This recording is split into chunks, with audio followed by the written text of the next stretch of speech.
La palabra del mandato. Por Rosas John Rushdoony.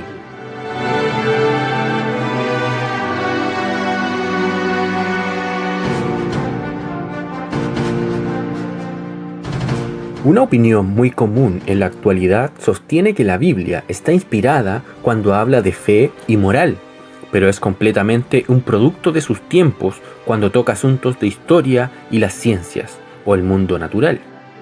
Muchos nos dicen que son genuinamente ortodoxos, aun cuando niegan la historicidad de Génesis capítulo 1 al 11, la historicidad de Jonás, y varias declaraciones que parecen poner a las escrituras en desacuerdo con la ciencia moderna.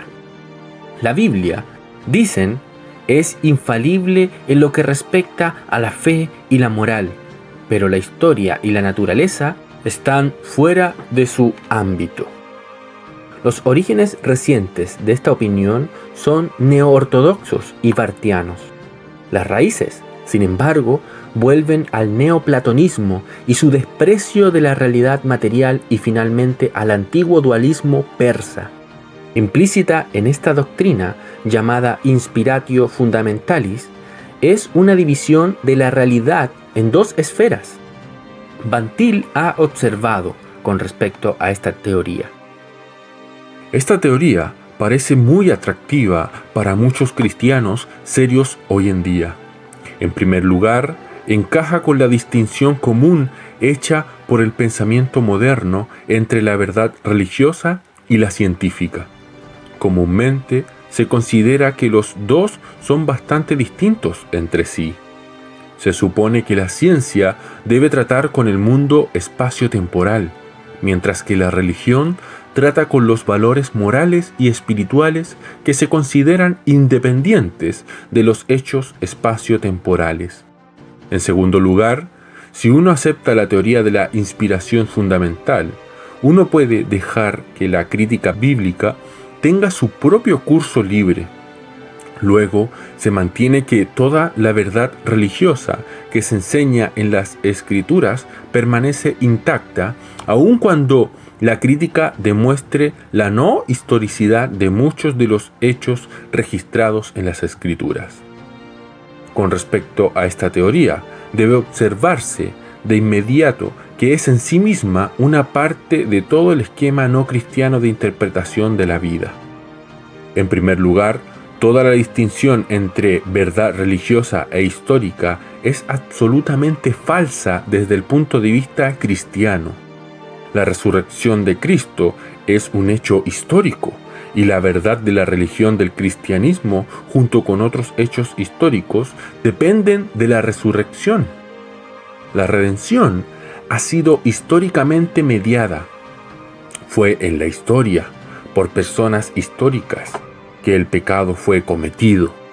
Por lo tanto, también en la historia, cuando el Hijo de Dios asumió la naturaleza humana y pagó el castigo por el pecado en la cruz, se quitó el pecado.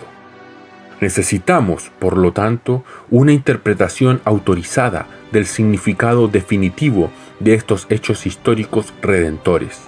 No hay religión cristiana aparte de la historia. Aquí, nuevamente, Barth y su escuela están del lado del liberalismo teológico.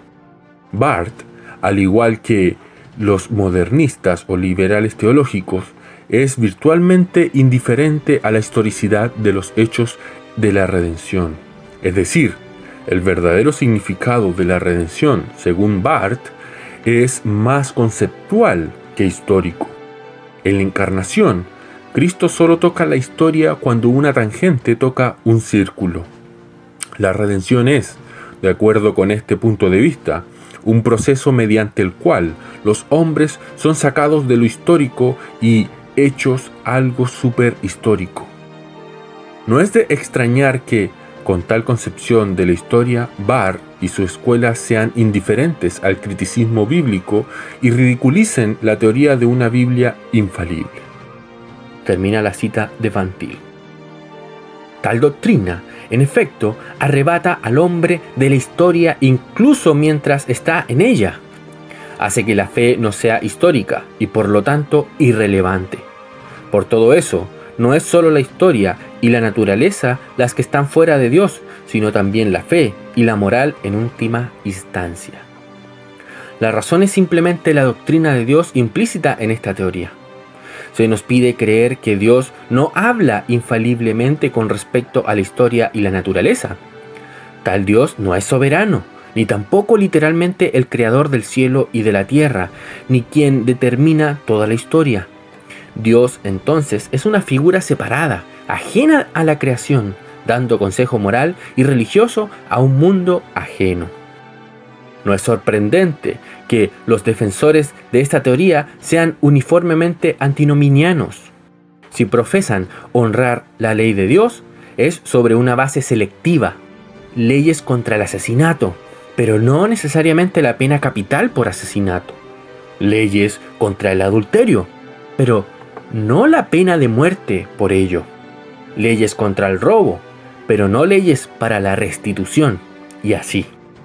Tal principio de obediencia selectiva no es obediencia a Dios, sino una obediencia a nuestra propia razón y a la conciencia selectiva y superior.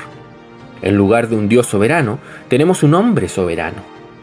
La Escritura se reinterpreta para eliminar su ofensa, mientras se sigue utilizando para demostrar que el hombre es el siervo de Dios humilde y obediente. Si Dios es en verdad nuestro Señor y Hacedor del cielo y de la tierra, entonces Él solo puede hablar infaliblemente sobre la naturaleza y la historia. Su palabra es entonces una ley vinculante y la premisa operativa del hombre en todas las esferas de la vida y el pensamiento. Nuestra escatología reflejará su señorío. Una palabra infalible que se refiere, como la Biblia claramente lo hace, a la historia y la naturaleza, implica el deber manifiesto del hombre de ejercer dominio en esas esferas en el nombre de Dios.